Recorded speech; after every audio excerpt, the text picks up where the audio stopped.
ഇത് പൾവറൈസറാണ്. Pulveriser single ഫേസിൽ work ചെയ്യുന്നത്. നമുക്കിത് 1 HP മുതൽ സ്റ്റാർട്ടിംഗ് ഉണ്ട്. 1 HP-യുടേത് 2 HP, 3 HP വരെ സിംഗിൾ ഫേസാണ്. അത് കഴിഞ്ഞാൽ പിന്നെ നമുക്ക് 5 HP, 10 HP ഒക്കെ 3 ഫേസിലേക്ക് പോകും. അപ്പോൾ നമുക്ക് നമ്മൾ ചെറുകിട ഉപയോഗത്തിനാണെന്നുണ്ടെങ്കിൽ നമ്മൾ സിംഗിൾ ഫേസിൻ്റെ ഇതുണ്ട്. ഇതിലെല്ലാം ധാന്യങ്ങൾ എല്ലാം പൊടിക്കാം. അതായത് ധാന്യങ്ങൾ എന്ന് പറഞ്ഞാൽ മല്ലിയും മുളകും ഒഴികെ ബാക്കിയൊക്കെ. അതുമാതിരി തന്നെ ഓയിലി സീഡ്സ് ഉണ്ടാവില്ല, കടല, എള്ള്, അതൊന്നും പറ്റില്ല, അതൊക്കെ ഇതിൽ ഒട്ടിപ്പിടിക്കും. അല്ലാണ്ടുള്ള പരിപ്പ്, കടല, പിന്നെ ഗോതമ്പ്, അരി, പിന്നെ ചുക്ക്, മഞ്ഞൾ, കുരുമുളക്, ഇതെല്ലാ സാധനങ്ങളും ഇതിൽ പൊടിക്കാം. മല്ലിയും മുളകും ഒഴിച്ച്. അതുമാതിരി ഓയിലി സീഡ്സ്, ഈ കടല, എള്ളൊക്കെ എണ്ണ വരുന്ന സാധനങ്ങളുണ്ട്, അതും പറ്റില്ല.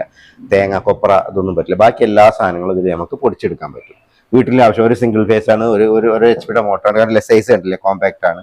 ഒരു മണിക്കൂറിന് 10-15 കിലോ സുഖമായിട്ട് 1 HP-യിൽ നമുക്ക് പൊടിക്കാം. അതിന് 2 HP എടുക്കുമ്പോൾ 20 കിലോ, 3 HP 30 കിലോ, പിന്നെ 5 HP-യിലൊക്കെ പോകുമ്പോൾ 50 കിലോ വരെ പൊടിക്കാം. പിന്നെ 10 HP-യുടെ ഉണ്ട്, അതാകുമ്പോൾ 100 കിലോ വരെ ഔട്ട്പുട്ട് കിട്ടും.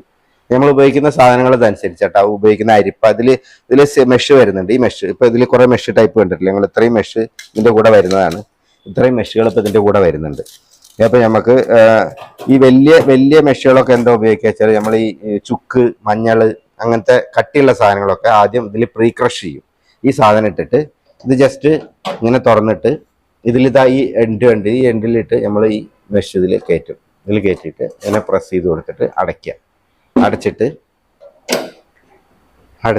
ഈ സാധനം ഓപ്പൺ ചെയ്തിട്ട് ഇവിടെ ഫീഡർ വരുന്നുണ്ട്.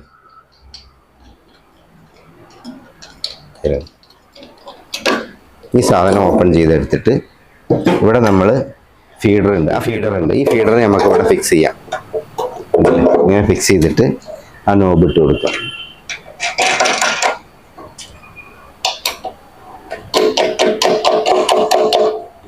ഇതിലൂടെ നമ്മൾ മഞ്ഞൾ, അതുമാതിരി ചുക്ക്, അതുപോലെ ആയുർവേദത്തിന്റെ ഈ വേരുകളൊക്കെ ഉണ്ടാവുമല്ലോ, അതൊക്കെ കൂടെ ഇതിലിട്ടിട്ട് നമുക്ക് പ്രീ ക്രഷ് ചെയ്തെടുക്കാം. പ്രീ ക്രഷ് ചെയ്തെടുക്കാൻ വേണ്ടിയിട്ട് നമ്മൾ ഉപയോഗിക്കുന്ന മെഷ് ഞങ്ങൾക്ക് കാണിച്ചു തരാം. ഈ വലിയ മെഷാണ്. അപ്പോൾ ഇതിൽ നമുക്കൊരു ഏകദേശം നുറുങ്ങി കിട്ടിക്കഴിഞ്ഞാൽ പിന്നെ ഈ സാധനം നമ്മൾ ഈ മെഷ് മാറ്റുക. ഇതേമാതിരി മെഷ് ഇങ്ങനെ എടുത്തിട്ട് അതിൽ നൈസായിട്ടുള്ള മെഷ് ഇടുക. ഇത് ഏറ്റവും ചെറിയ നൈസായിട്ടുള്ളതാണ്. അതിട്ടിട്ട് ഇത് ക്ലോസ് ചെയ്തിട്ട് ഈ സാധനം പഴയ മാതിരി ഊരുക. ഒരിക്കൽ ക്രഷ് ചെയ്ത് കഴിഞ്ഞതിന് ശേഷം ഈ സാധനം പഴയ മാതിരി ഊരിയിട്ട്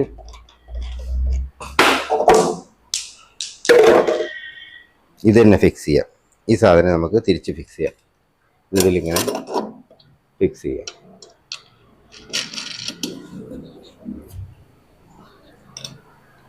ഫിക്സ് ചെയ്ത് ക്ലോസ് ചെയ്തിട്ട് ഈ സാധനം നമുക്ക് മുകളിൽ ഫീഡറിലിടാം.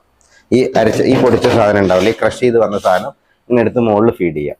മുകളിൽ ഫീഡ് ചെയ്തിട്ട് ഈ സാധനം ഇവിടെ തന്നെ വയ്ക്കുക. എന്നിട്ട് നമ്മളിത് വർക്ക് ചെയ്യിക്കുമ്പോൾ ശ്രദ്ധിക്കേണ്ട കാര്യങ്ങളുണ്ട്. ജസ്റ്റ് ഇത് ഫീഡ് ചെയ്തു, നമ്മളത് ക്രഷ് ചെയ്തു. പക്ഷെ നമ്മൾ മുകളിൽ കൂടെ ഈ ഹൂപ്പർ കൂടെ ഇടുമ്പോൾ അരി, ഗോതമ്പ്, ഈ പൊടിച്ച നുറുക്കിയ സാധനമൊക്കെ ഇട്ട് ചെയ്യുമ്പോൾ നമ്മൾ ശ്രദ്ധിക്കേണ്ട കാര്യം എന്താ വെച്ചാൽ, ആദ്യം ഇത് ക്ലോസ് 0-ൽ ഉണ്ടാവും.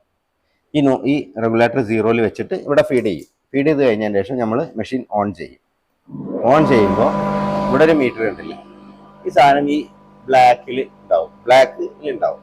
പിന്നെ നമ്മൾ ഈ സാധനം എല്ലാം ലോഡ് കൊടുക്കും, മെഷീനിൽ ലോഡ് കൊടുക്കുക. അതിങ്ങനെ ആദ്യം നമ്മൾ 1-ൽ വെക്കുക. 1-ൽ വെച്ച് നോക്കാം. അപ്പൊ ഈ മീറ്റർ ഇങ്ങനെ കയറും. 2-ൽ വെക്കുക, അപ്പൊ കയറും. അപ്പൊ നമ്മൾ ഈ ഗ്രീൻ പോർഷൻ കണ്ടില്ല, ഈ ഗ്രീൻ പോർഷന്റെ മുകളിൽ വരാതെ ശ്രദ്ധിക്കുക. റെഡിലേക്ക് വന്നു കഴിഞ്ഞാൽ ഒന്നുമില്ല, ഓഫ് ആവും, ട്രിപ്പാവും. ഈ സാധനം ട്രിപ്പായി കഴിഞ്ഞാൽ നമ്മളൊന്നും ചെയ്യാൻ അല്ല, ഇത് ക്ലോസ് ചെയ്തിട്ട് ഈ ചാമ്പർ കാലിയാക്കുക. പിന്നെ തിരിച്ച് ഫീഡ് ചെയ്യുക. പിന്നെ രണ്ടാമത് ഓൺ ചെയ്ത് ലോഡ് കറക്റ്റ് ആയിട്ട് കൊടുക്കുക. ഈ ഓവർലോഡ് വരുമ്പോഴാണ് ഈ സാധനം റെഡിൽ എത്തുക, ട്രിപ്പാകുക. അപ്പൊ അത് മാത്രം ശ്രദ്ധിച്ചാൽ മതി.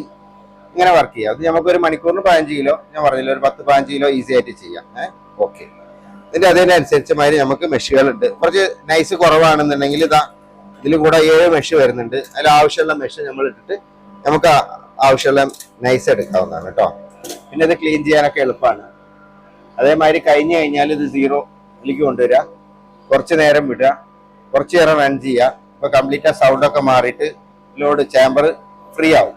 അതിന്റെ ശേഷം ഇത് ഓഫ് ചെയ്ത് കഴിഞ്ഞതിന് ശേഷം നമ്മൾ പ്രൊഡക്റ്റ് പുറത്തെടുക്കുക. ക്ലീൻ ചെയ്യാൻ ഇതേമാതിരി തന്നെ ഇത് തുറക്കുക. ഇത് തുറന്നിട്ട് ക്ലീൻ ചെയ്യുക. ഈ ക്ലീൻ ചെയ്യുന്നതിന് മുമ്പ് നമ്മൾ ശ്രദ്ധിക്കേണ്ട കാര്യങ്ങൾ 1-2 ഉണ്ട്. പ്ലഗ് ഡിസ്മെൻ്റൽ ചെയ്യുക. ഈ പ്ലഗ് നമ്മൾ ഓഫ് ചെയ്തിട്ട് ഊരിയെടുക്കുക കേട്ടോ.